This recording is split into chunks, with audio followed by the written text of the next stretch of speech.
Hello guys! Welcome back sa aming YouTube channel. So ngayon, ituturo ko sa inyo guys, paano natin mababayaran yung inutang natin sa Shopee. So, napakadali lang natin gawin yon. Nakautang na tayo, punta tayo dito sa dito sa baba. Ayan. Pag na-click nyo yan, click nyo itong sa baba, Spaylater or Shopee Later. Ayan.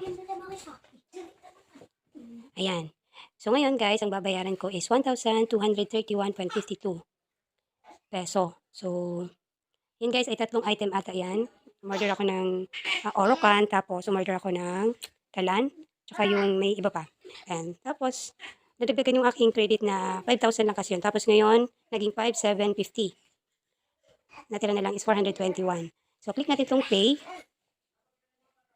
Ayan. So, ito na yun guys. Bill amount is 1,231.52. Installment ko is ayan, ayan, tapos ito, ayan. Tapos click natin itong sa baba, pay now. Ayan. Tapos, ang gamit natin, depende kung ano yung gagawin yung payment method. So, Shopee Pay yung gamit ko.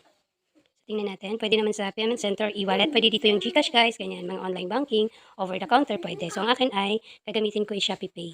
Ayan, confirm. Click natin itong pay now. Ayan. Tapos, ilalagay natin yung MPIN, ay yung ating Shopee PIN. Ayan.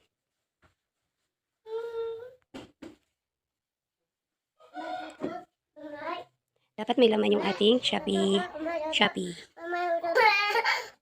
So, ayan na guys. Payment result is successful.